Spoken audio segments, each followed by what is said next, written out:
puji-pujian saudara. Saya di sana dan saya selalu komunikasi dengan Tuhan, apa Tuhan yang kau mau. Dan saudara harus benar-benar menyadari bahwa semuanya itu adalah kasih karunia dan anugerah. Kita buka firman Tuhan di dalam Lukas pasal yang ke-12. Mulai ayat yang ke-13.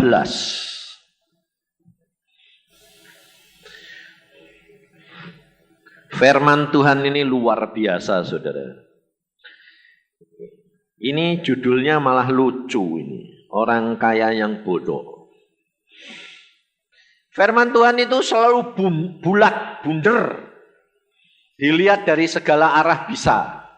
Nah, tapi saudara harus tahu warnanya bermacam-macam. Ya toh?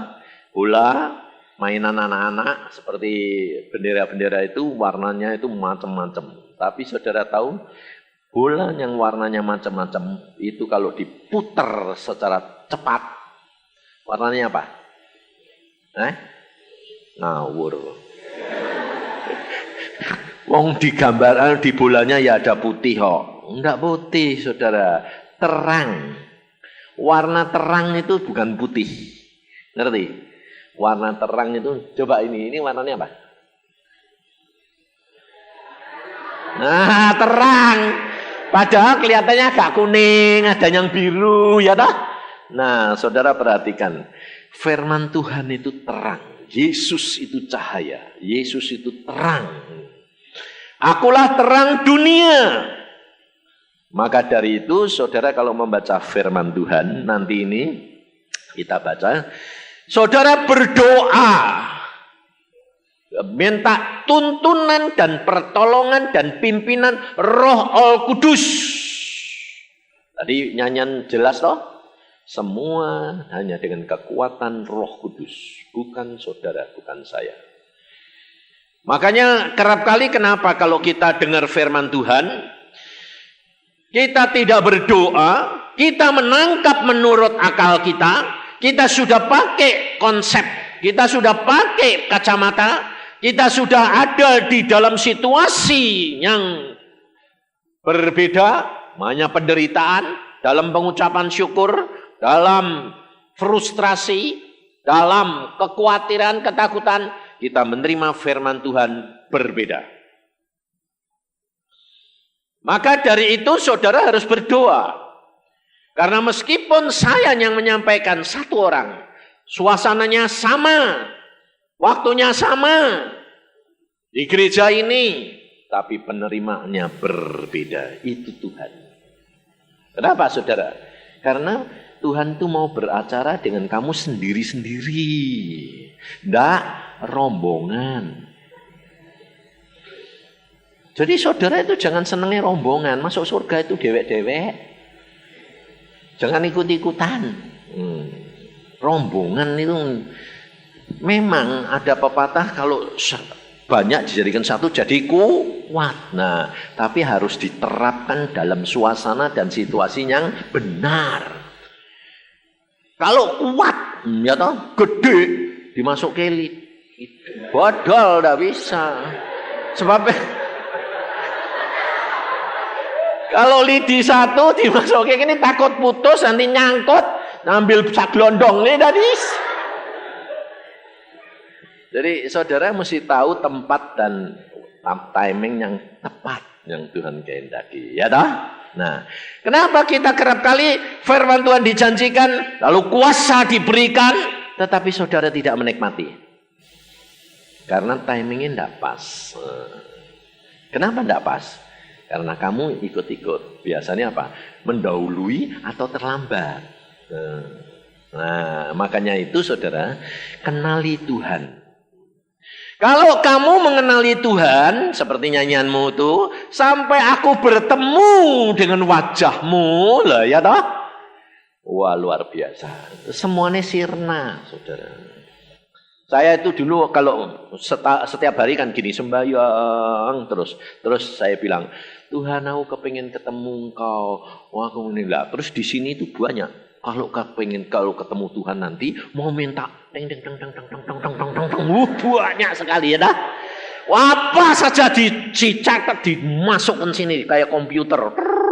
Gitu ya dah. Tapi saudara tahu kalau engkau tidak ngalami sendiri enggak. Demikian Tuhan muncul. Tuhan yang muncul loh saudara. Muncul saudara. Waduh ini kesempatan. Ya dah. Demikian muncul. Just dia lebih dekat. Kasih karunia-Nya menguasai.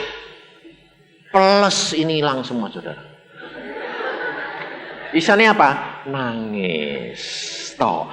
Loh aku bilang, "Loh Tuhan, nangis, toh air mata ngocor." Bayangin saudara. Lihat dari pinggangnya ke bawah.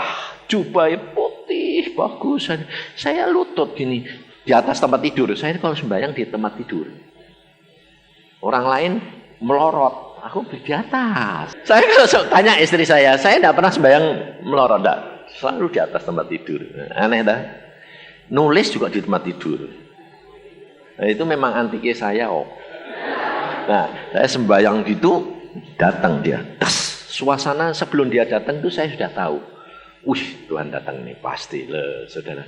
Sebab kalau kamu sudah kenal dekat sama dia, kehadiran dia saja sudah terasa. Waduh, ini datang loh. Seperti Elia.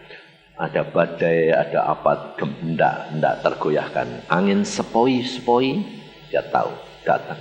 Nah, Tuhan itu begitu. Sebab suasana surga itu tidak bisa disembunyiin. Datang nus sejuk. Wah, Tuhan datang. Betul, datang. Wah, pikirku, wah sudah lihat segini. Mau minta segala macam. Wah, mau mandeng wajah Tuhan. Kan kepengen gini. Iya dah. Gak bisa, saudara. Kok tak nurut.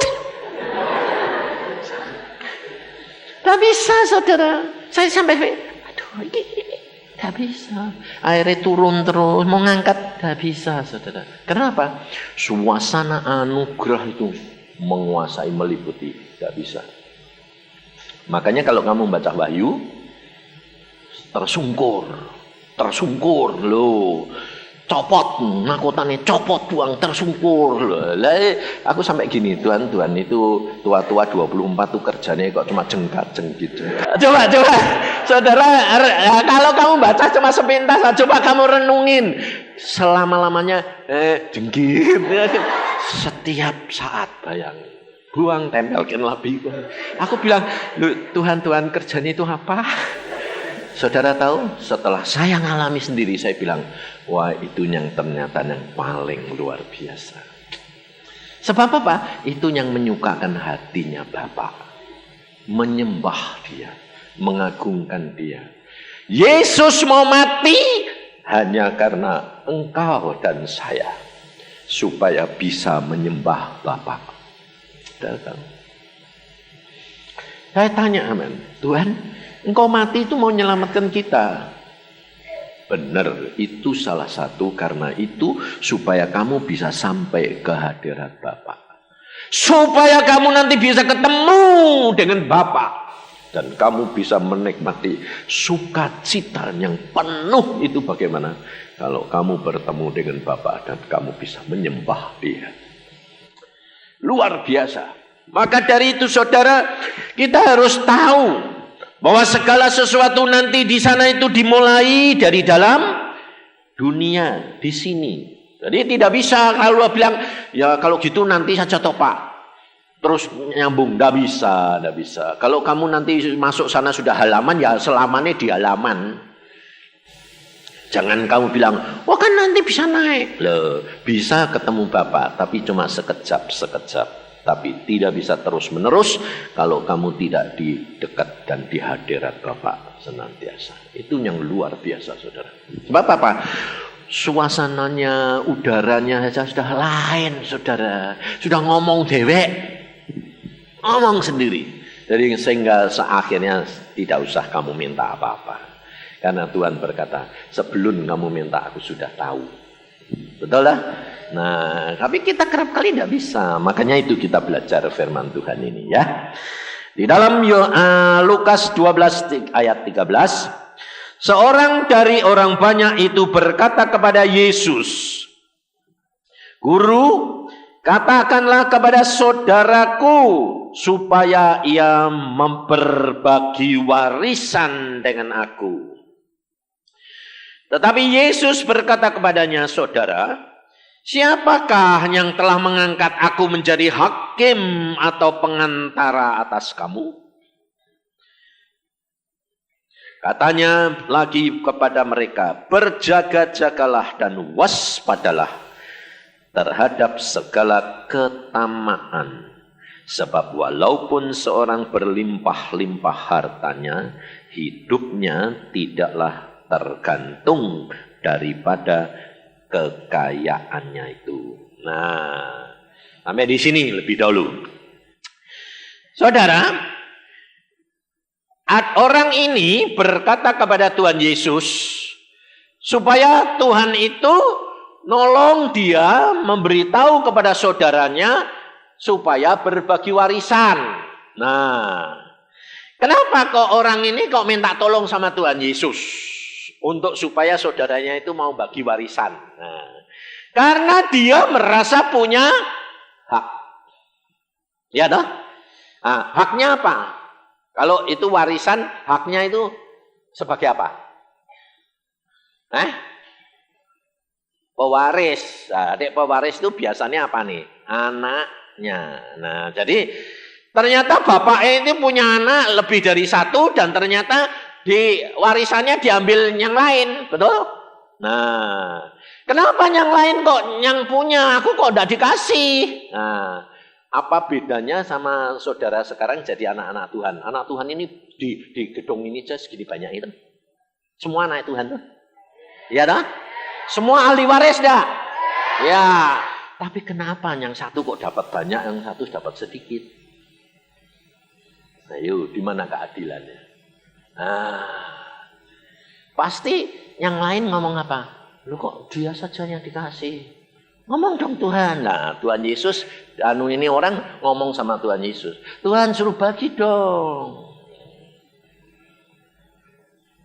Tuhan Yesus sih ngomong apa? Siapa yang angkat aku jadi hakim atas kamu? Loh. Wah, padahal Tuhan Yesus itu hakim enggak? Nah, ya, tapi kenapa Tuhan tidak mau jadi hakim di antara kamu? Saudara tahu di mana letak kesalahannya? Sikap hati yang lain. Maka dari itu kita harus tahu satu pelajaran yang benar-benar hati ini Tuhan, pikiran Tuhan itu maunya apa gitu loh. Kalau saudara dan saya itu tahu hatinya Tuhan, gak usah minta, gak usah nuntut. Kenapa? Diam saja, ngucap syukur. Dengan gerakan, tidak usah dengan mulut, gerakan mau sudah tahu. Ya toh, orang kalau jatuh cinta coba. Kalau jatuh cinta itu masuk aku cinta terus tiap hari, aku cinta bosan. Saya itu dulu terus terang ini loh, istri saya sudah tahu dia jodoh saya, tapi saya tidak mau ngomong saya cinta kamu, enggak. Kenapa? Asalnya karena saya tuh gengsi, saudara. Gak pernah saya ngomong, tapi menyatakan dengan apa? Tindakan, loh, gerakan. Lah ya toh, cukup. Nyenggol sedikit ya gereng. Lah ya toh, ngomong-ngomong tok, orang pernah ngerangmi gerengnya itu kan lain. Maka dari itu saudara mesti belajar dari Tuhan Yesus. Tuhan Yesus itu di dalam Filipi apa? Di dalam Yesus ada kasih mesra. Jadi Tuhan itu luar biasa tuh. Saya nikmati semua saudara. Maka dari itu di sini. Ini orang dia berkata, Tuhan, tolong dong saudaraku supaya bagi harta, bagi warisan. Tuhan berkata, siapa yang mengangkat aku jadi hakim dan perantara kamu? Mengapa Tuhan Yesus tidak mau menjadi hakim dan pengantara?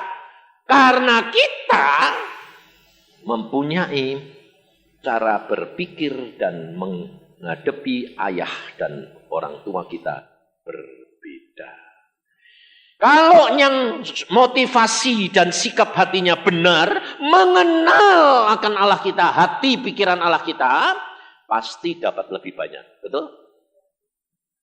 Tapi kalau yang karpe dewek, pasti malah dapat marahan terus. Jadi dapatnya memang hak tertentu, tapi tidak ada bonusnya. Tambahin ada. Dan waktunya juga panjang. Beri, maka kamu akan diberi. Ya. Terus kemudian semua beri toh. Saya yakin tidak ada satu yang tidak mau beri. Tapi hasilnya beda-beda enggak? Mungkin sama-sama. Dia memberi 1 juta. Yang satu memberi 1 juta. Yang satu dapat 10 kali atau 100 kali. Yang satu kok nantiin. Lu kok tidak datang-datang. Ya enggak? Kenapa kok beda, saudara? Nah, saudara ini semua pada waktu dengar firman, waktu firman Tuhan disampaikan, firman Tuhan itu benar, ya dan itu benar, saya yang alami. Tapi masalahnya sikap hati saudara yang belum sama. Umpamanya contoh. Sama-sama memberi, ya toh? Yang satu pikirnya ini wong Tuhan yang suruh, ya sudah tak kasih ke. Tapi tidak punya motivasi, nanti bakal dibalik ke. Nah, yang satu lumayan diberi, nanti dibalik ke 10 kali. Nah, sikap hati yang kedua itu membutuhkan waktu. Lama baru ditabur menuai. Tapi yang sikap hati yang pertama hanya karena nurut. Berikan dalam waktu singkat diberikan. Mengapa? Sekarang saya tanya. Sebab Tuhan itu selalu mau menyatakan apa? Otoritasnya. Satu. Kedua, sebab Tuhan itu mau supaya saudara dan saya berjalan di dalam iman. Bukan berjalan di dalam pengertian. Nah, maka dari itu kalau saudara membaca firman Tuhan harus dibaca seluruhnya. Dan setiap firman Tuhan itu ditempatkan di tempatnya yang benar. Jangan cari firman untuk menggenepi kehendakmu. Ini yang menyebabkan anak-anak Tuhan itu tidak mendapatkan bagian pada waktunya secara cepat. Singkat. Karena apa? Karena Alkitab sudah berkata, apa yang tidak pernah timbul dalam pikiranmu, apa yang tidak pernah timbul dalam hatimu, itu yang disediakan oleh Allah bagi orang yang mengasihi Dia. Jadi jangan ngarep-ngarep dulu. Kalau kamu memberi, kamu dengar firman, beri. Tapi kamu pasti dibalas 100 kali ganda. Lalu tangkapanmu bilang gini, beri, nanti dibalikin 100. Nah, sudah langsung cepat sipuannya itu jalan. Wah, bakal untung segini. Ya lah, sama dengan orang ini. Warisan, papai mati kletek. Wah, warisan. Nah, ditunggu-tunggu, kok tidak dikasih-kasih. Jengkel, lapor Tuhan. Persis. Ini. Nah, lalu saudara kerap kali sudah ngerti firman, tetapi dengar firman beri. Terus di sini dikutak-kutik. Dikutak-kutik ya. Wah, katanya tak boleh nempel. Nah ini sudah muncul IP. Dikasih setio, dikasih cepet tio. Wah sudah muncul ini, sudah tak hitung dok ini. Waduh bingung nih, terus piye ini. Nah, akhirnya saudara beri, enggak dapat apa-apa. Nah, saudara kalau sudah terlanjur mikir, ya lah, itu terus jalan keluarnya bagaimana Pak? Cepat bertobat. Tuhan minta ampun, ini belum sipuannya sudah jalan nih. Kletek, piye tau Tuhan. Udah apa-apa Tuhan. Nah, lalu bilang gini, ini ya pengalaman saya. Ya sudah, enggak apa-apa Tuhan. Enggak mau balikin, enggak apa-apa dah. Wong aku ya tulus kok mau nurut kamu ya. Tak kasih, dah enggak mikir. Nah, itu benar. Tapi kalau masih tetap di sini, kan janjimu, kan ini pasti kamu kecewa. Ngerti? Sebab tadi pagi saya doa terus, Tuhan kau mau bicara apa sama anak-anakmu di gereja ini? Tuhan bilang, kasih rambu-rambu supaya jangan dilanggar. Karena kalau dilanggar nanti ditilang. Sebab polisinya itu setan. Ngawasin terus. Langgar, beneran ditilang. Nah, kalau saudara dihukum, didenda, nanti berkat kembaliannya itu lama, kamu pasti kecewa. Nah, kalau kecewa, nyalain Tuhan. Nah, dia seneng. Ngerti, saudara? Maka dari itu saudara harus tahu diri. Sebab Tuhan itu tidak bisa ditipu. Dan Tuhan itu mau supaya saudara satu demi satu itu bertanggung jawab sendiri-sendiri. Tuhan akan bertindak, menghakimi, dan Tuhan akan memberi, Tuhan akan melaksanakan firman-Nya sesuai dengan pengertianmu. Sesuai dengan membaca firman-Mu. Sesuai dengan apa? Keadaanmu. Di masa kamu muda, tua, kamu sudah keluarga atau belum. Semua ditinjau Tuhan, dipertimbangkan oleh Tuhan. Jadi tidak bisa disamakan, saudara. Contohnya Tuhan berkata begini. Mamanya firman Tuhan ini bilang, beri, maka kamu akan diberi. Nah, yang satu tidak ngerti apa-apa ini, orang baru bertobat. Lalu Roh Kudus bilang, coba beri. Cobai aku. Ya toh? Maleakhi bilang toh, cobai aku. Berikan. Nanti aku akan balas, aku buka tingkat-tingkat langit. Ya toh? Firman itu sama, semua dengar. Nah, yang satu orang baru bertobat, nggak ngerti apa-apa. Wow, memang nggak ngerti kok, belum pernah ngalami ya. Ya nyoba, ya oke dah, kasih. Dalam 1-2 hari pasti dibalas Tuhan. Plak, banyak sekali. Wah, Tuhan luar biasa, firman Tuhan, ya amin. Wah. Tapi sebaliknya buat orang yang sudah ngerti firman, niru-niru, gak datang-datang. Mana sebulan, 2 bulan, setahun gak datang. Kenapa Tuhan? Alkitab berkata, jangan mencobai Allah.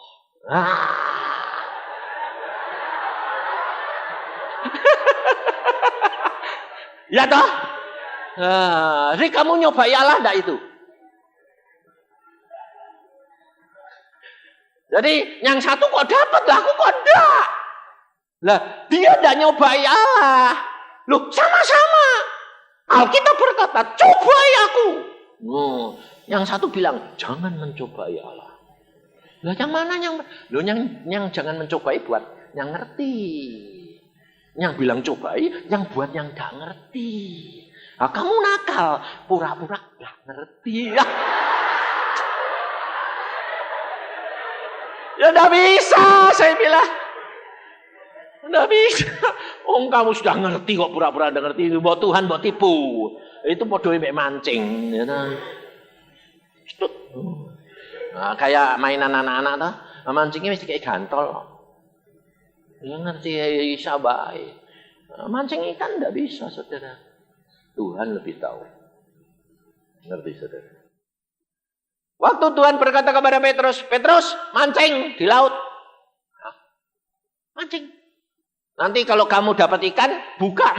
Dalamnya ada uangnya. Coba bayangin. Kalau logikanya, mancing itu yang tahu deh ikan ada. Yang ada uang itu yang mana? Ya dah. Saya ngerti siapa? Ya Tuhan. Jadi pancingnya Petrus itu. Lalu berapa lama Petrus mancing? Lah kalau seharian kan Tuhan ini nanti kan nunggu none bayar talah seharian. None bayar talah bayar enggak bayar. Lah itu, lah mau bayar Tuhan berkata Petrus mancing dulu. Lah Tuhannya kan ndak luar tau nong belum boleh masuk wong belum bayar. Adek Petrus mancingnya setengah hari kan Tuhan Yesus nongkrong setengah. Betul lah? Tapi yang dibutuhkan oleh Petrus apa? Nurut. Mancing Tuhan, mancing. Pergi sana, plek. Nunggu, kok langsung plek, buka. Duit. Lalu teman-temannya bilang, kok cepat? Lah enggak tahu, aneh ya. Wong plung, loh kok cepat? Loh kok cepat? Loh kamu kan sudah ngalami. Apaan? Waktu kita semalam suntuh, nebarin jalan, enggak dapat. Tuhan Yesus bilang, ayo pergi sana. Sudah siang lagi. Ikan tuh malam banyak, siang enggak ada. Tapi Tuhan bilang, ayo pergi sana. Tuhan, semalam enggak dapat. Ya wes sana lo, ayo coba sana. Ya nyoba saja lo. Pertama kan nyoba, toh. Wong Petrus belum kenal. Pergi sana, tebar. Wah, kok dapat segini banyak ya? Lah wong Tuhan no. Wong Tuhan ini cuma merintah, kumpul. Cedok. Ya.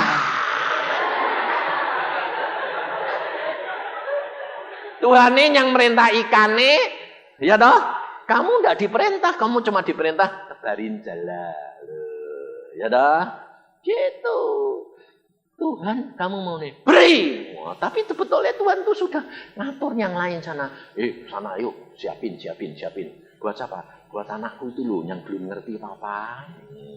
Jadi beri, langsung pulang. Loh aku kok dikerja kasih. Waduh Tuhan luar biasa. Lah ya wong deh sutradara nih.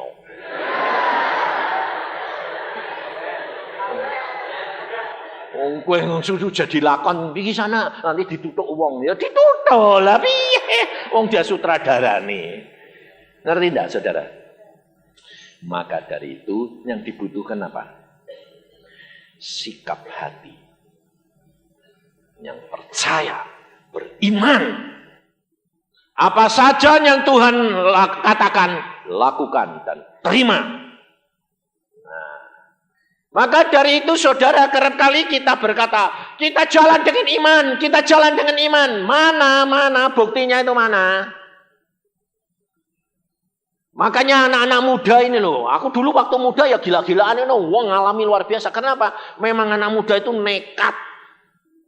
Tukang nekat, bodohnya apa? Bonek.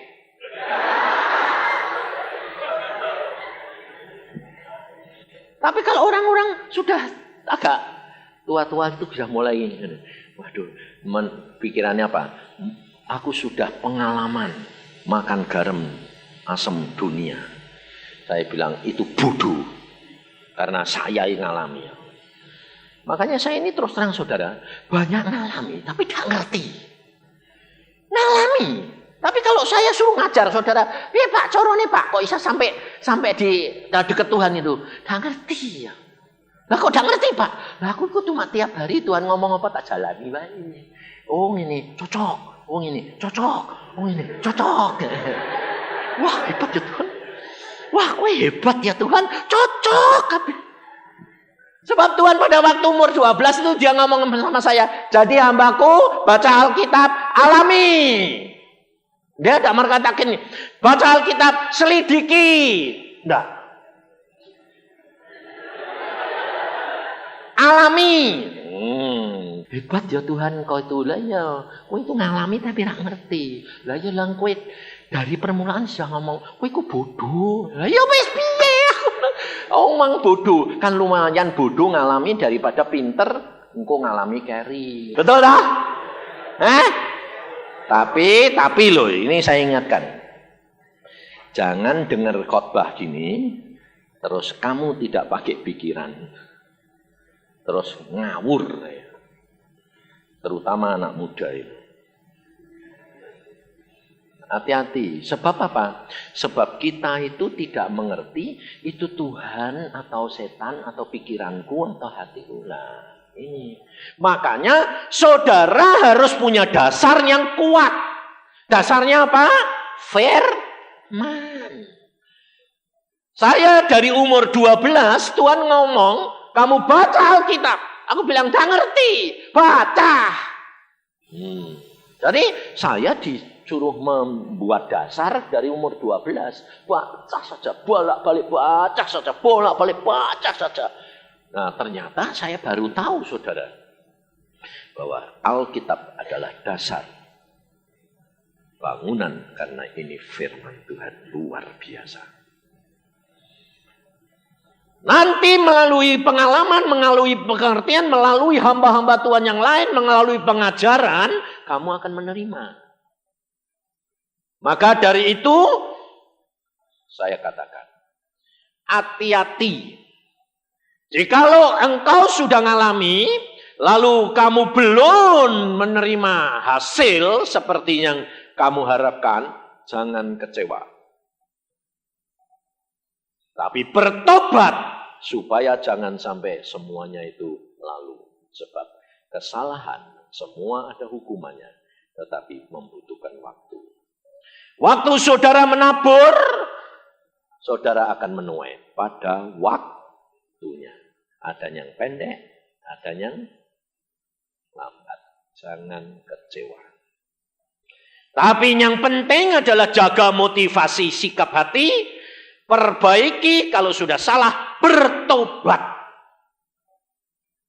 Maka engkau akan segera semuanya diselesaikan oleh Tuhan. Sebab saya ngalami, saudara. Saya ngalaminya gini. Ya sama dengan saudara.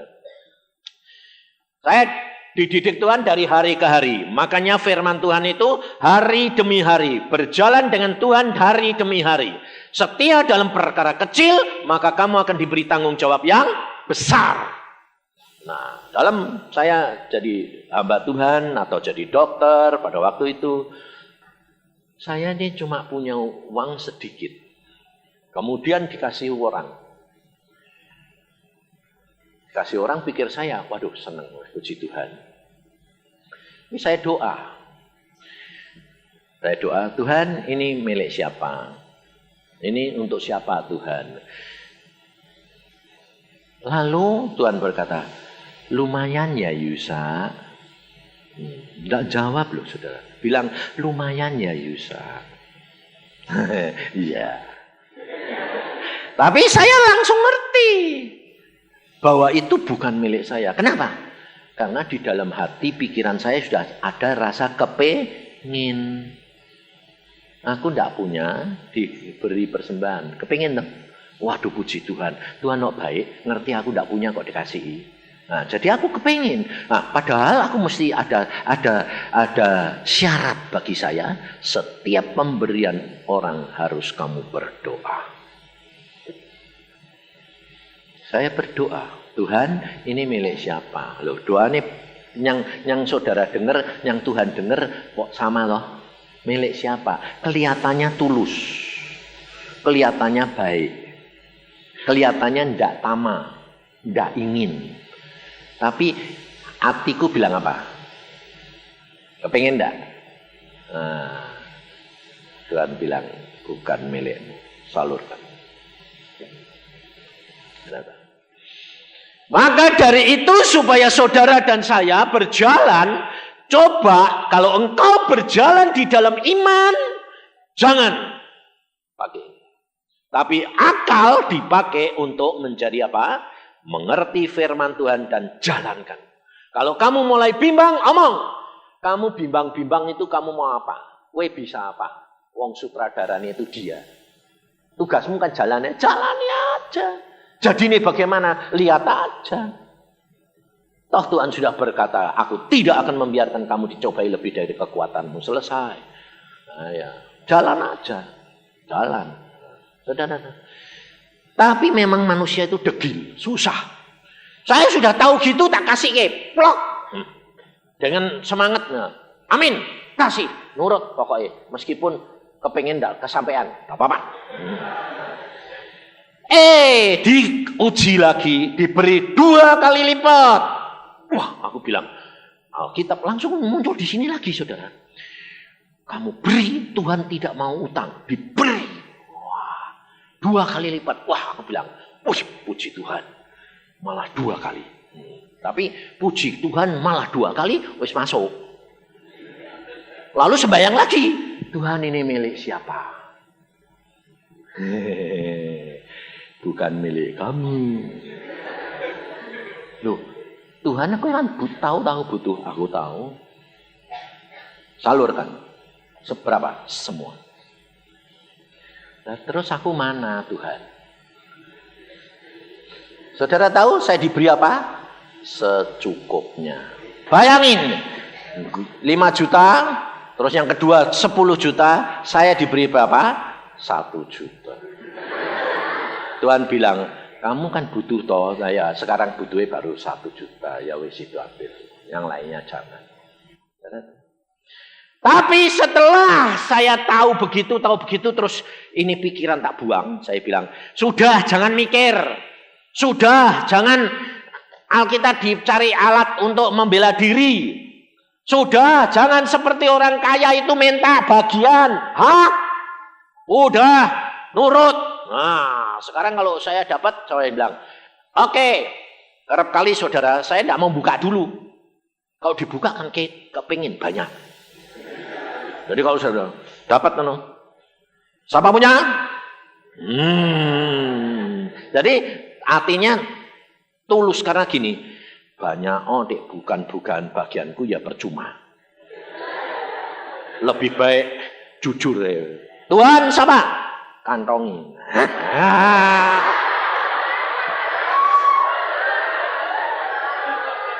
Gitu. Dan ingat, rahasianya cuma satu. Apa? Dia berfirman, kamu lakukan. Sebelum berfirman, jangan mereka-reka cari ayat untuk mendukung. Ini kesalahan anak-anak Tuhan. Dan saya ngalami banyak, saudara. Dan saya jujur, makanya saya ajar saudara apa? Jujur di dalam segala perkara. Oh, jangan pura-pura suci. Gak usah sok. Nanti Tuhan tuh lihat tuh hati. Nanti di sana kelihatan semua. Yang kelihatan suci benar belum tentu menang. Sama kamu, kalau kamu jujur tulus. Musuh yang terakhir yang paling susah dijatuhkan adalah pikiranmu. Pada waktu itu tahun 80 berapa? Dapatnya 2,5 juta. Wih. Wah, lumayan. Hari terakhir ngelayani di mana saudara? Di kampung. Orangnya 20. Kolektornya cepet. Lalu habis khotbah ini saudara, dikasih uang berapa? 25.000. Tak buka. Oh, memang itu sengaja terakhir kok. Amplopnya tipis meneh. 25.000. Tuhan milih siapa? Harapannya aku. Kayak sapa meneh? Lah cuma sedikit kok, ya.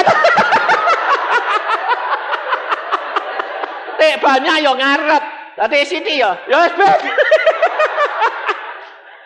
Dadi 25. Aku muni Tuhan sapa?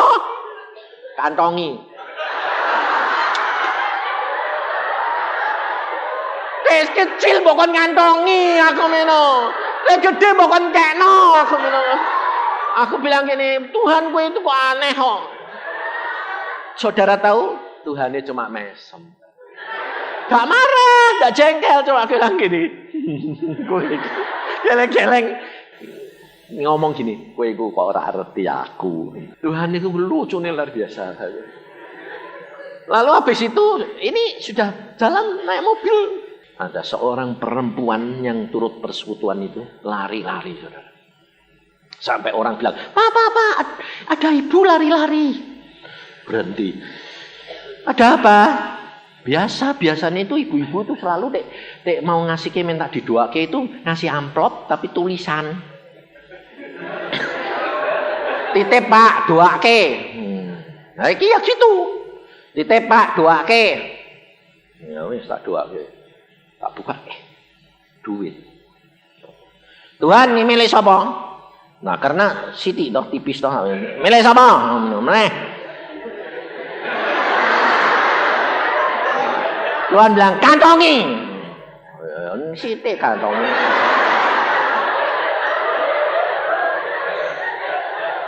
Wes tak kantongi toh.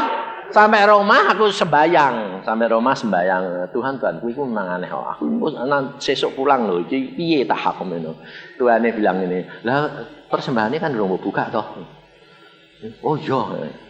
Tak buka. Dibungkus duit saudara. Cek. Bungkus duit 10.000. Dalamnya cek.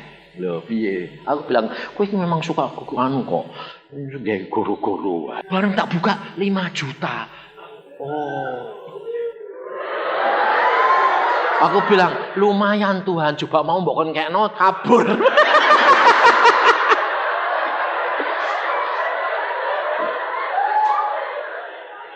Makanya kalau saudara itu tidak ngalami dewek mbak Tuhan secara hari demi hari, saudara tidak akan percaya Tuhan itu luar biasa. Dan tidak masuk akal. Suka nyembunyiin, suka bikin ketegangan. Itu Tuhan, saudara.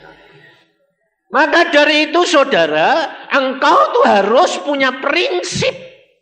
Mengerti bahwa kita ini tujuan Tuhan untuk kita hidup adalah apa?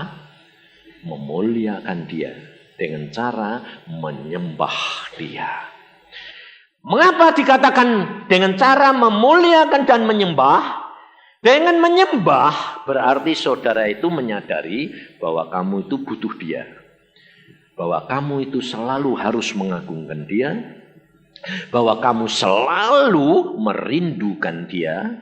Dan kamu selalu merasa aku tidak ada apa-apanya. Aku perlu Engkau Tuhan setiap saat. Kalau engkau punya sikap hati seperti itu, tidak usah minta. Apa saja Tuhan berkata, milikku aku berikan kepadamu. Milikku adalah milikmu. Tapi mengapa aku tidak beri kepada kamu berkelimpahan sampai berlebihan? Karena aku tahu, mengerti berkat bisa menjadi jerat buat engkau dan saya. Maka Tuhan akan memberikan bagiannya yang secukupnya. Yang butuh banyak diberi banyak, yang butuh sedikit diberi sedikit.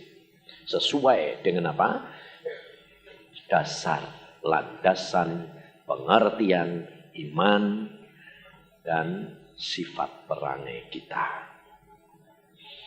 Maka Tuhan berkata, apa gunanya kamu dapat seluruh isi dunia ini? Ayat 21. Demikian jadinya dengan orang yang mengumpulkan harta bagi dirinya sendiri jikalau ia tidak kaya di hadapan Allah. Maka dari itu berjaga-jagalah dan waspadalah. Perhatikan. Berjaga-jaga dan waspadalah. Ini ingatan Tuhan. Saudara dan saya tidak akan dapat berjaga-jaga dan berdoa tanpa punya sikap hati yang selalu butuh Dia. Sebab Roh Kudus yang akan merekam semua. Roh Kudus ini tugasnya apa saudara? Menolong saudara, mengarahkan saudara, memimpin saudara, dan memberitahukan kepada saudara apa yang menjadi kehendak Bapakmu di surga. Karena apa? Karena kalau saudara dan saya sudah sampai ke tingkat sahabat, maka tidak ada yang dapat dirahasiakan oleh Tuhan. Semua diberitahukan. Tapi untuk menjadi sahabat, kita berkata apa? Engkau harus nuruti firman-Ku. Firman yang mana? Firman yang tertulis? Ayo. Atau firman yang rema? Nah, rema. Firman yang tertulis. Ini kerap kali kamu angkat jadikan rema. Hati-hati. Yang Tuhan kehendaki adalah ini masuk dulu di dalam diri kamu. Nanti diingatkan firman muncul. Jadi firman yang tertulis jadi rema. Itu firman. Saya selalu ada apa-apa diberitahu dulu. Sebab kalau tidak diberitahu, hati-hati. Sebab itu jebakan. Tapi kalau sudah diberitahu, aman. Aman. Nekat saja. Makanya pada waktu Iin mau sekolah ke Amerika ini. Iin dulu itu kita tujuannya sekolah ke Amerika, saudara. Sudah di dalam perjalanan pergi ke tempat temannya yang seneng dia, yang sekolahnya di Amerika. Dia juga seneng. Jadi Iinnya seneng, orang itu juga seneng. Nah, bapak ibu nih teman saya sama teman istri saya. Jadi cocok, sudah klop segala nih. Bapak ibu nih klop, anaknya klop. Wah, itu kan seolah-olah sudah kehendak Tuhan toh. Kita berangkat dari Bandung pergi ke Kebayoran Baru, rumah dia. Saudara tahu? Bukan rencana Tuhan. Bukan jodoh dari Tuhan. Aneh, loh kok kenapa Tuhan? Tidak tahu. Sini di jalan ini tidak tahu, saudara. Anehnya apa? Iin yang ribut di dalam kamar, dalam mobil. Pak, apa? Cari temen apa? Cari temen yang daerah sini, cepet. Kenapa? Ini kebelet kencing, gak bisa ditahan. Mau ngompol. Lulus SMA lu. Lulus SMA lu, kencing gak bisa ditahan kok. Mau ngompol kok. Cepet toh Pak. Ini piye? Aku bilang, loh biasanya enggak gini. Ini loh. Tuhan ngomong perkara kencing itu piye toh. Dipepet kayak gitu. Jadi akhirnya saya mikir, Tuhan aku mampir mana ya? Tempat Tony. Jadi cuma kira-kira 100 meter. Masuk ke Senayan plus rumah dia. Udah, mobil buka, lari. Wih. Masuk kamar mandi kencing loh. Cuma gitu toh. Nah, terus dia tanya, mau kemana? Mau ke Kebayoran, ngapain? Sekolah Amerika ini loh temennya gini. Sekolah Dallas, belanja. Lu ngapain mau sana? Gak tahu. Gak taunya Iin di dalam kamar mandi itu aneh ngomong sekolah Belanda. Jadi dia muncul-muncul, In, sekolah Belanda. Iya. Kok iya pisau? Lah tadi Tuhan di kamar mandi ngomong apa? Suruh sekolah Belanda. Lah tadi mau ke Amerika. Iya maunya. Saat terakhir Tuhan ngomong Belanda. Timingnya pas. Jadi pergi ke sana, saudara tahu, nggak punya duit lo. Kalau turut teman saya itu kan lumayan, dia kaya, saudara. Dia kan kaya, aku hamba Tuhan. Anaknya seneng anakku, lumayan toh. Loh, seandainya aku tidak bisa nyekolahnya kan di sekolahnya dek nenek, wong bakal mantune, betul tak? Jadi pikirannya kita apa? Manusia. Gak boleh. Tuhan bilang Belanda tidak punya kenalan, tidak punya saudara, bayari dewek. Aku bilang Tuhan berapa? 300.000, $1.000, $1.000 golden setiap bulan. Dong kamu saja ngasih aku ya 1.000 golden buat hidup sehari sebulan no. Nggak kamu yang sekolahin, aku yang sekolahin. Ya wis ben sukamu. Ya nyatanya saudara tahu, saya mau beli tiket saja pergi ke Belanda, nyangoni dia untuk sebulan. Saudara tahu, seminggu sebelum berangkat baru ada orang datang. Pak, saya disuruh ke sini, ngapain? Ngasih kamu $1.200 buat tiket sama dan aku bilang Tuhan, engkei kok mepet-mepet. Mbok engkei ku aja jauh-jauh hari gitu loh. Tuhan bilang, lah ya sak sukaku toh aku mau ning ngono. Ngerti saudara? Nah, hidup dengan Tuhan itu mesti ngalami dewek gitu. Jadi kayak anak-anak ini ya, gak usah gantung sama orang tua, tapi jangan kurang ajar. Selalu harap nanti Tuhan akan pakai orang tua menjadi saluran. Ngerti? Orang tuamu akan diberkati karena kamu. Saya ngalami, saudara. Saya satu-satunya anak yang dari kecil dipanggil Tuhan dan seluruh keluarga ikut. Dan semuanya diberkati. Luar biasa. Makanya adik-adik saya itu menjadi peka semua karena apa? Ya karena hanya gara-gara tiap hari, saudara. Saya cuma berdoa terus dia ini, Pak, aku ini kakak ini, Kosin ini kok sembahyang terus ngapain? ngomong mbek Tuhan. Tuhan saya diajak ngomong. Bisa. Kalau gitu piye caranya? Baca Alkitab, sembahyang. Makanya itu jalan dengan Tuhan, lihat motivasi sikap hati, perhatikan, dan kau akan melihat kemuliaan Tuhan. Jangan lihat orang lain, jangan, tapi sadar sikap hatiku bagaimana di hadapan Tuhan. Ya, amin. Mari kita berdoa. Tuhan, kau lihat akan keberadaan anak-anak-Mu di tempat ini.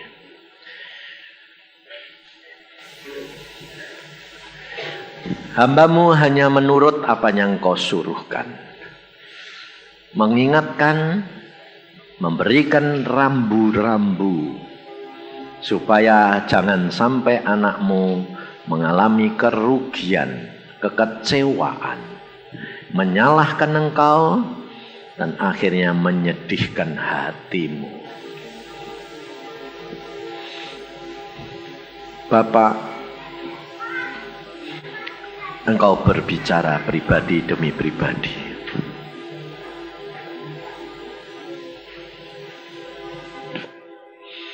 Supaya anak-anak-Mu mengerti bagian jatah yang Kau sediakan bagi mereka.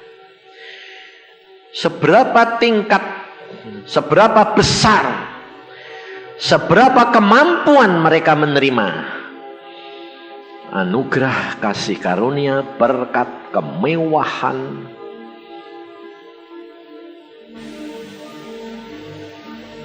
karena Engkau mengasihi kami.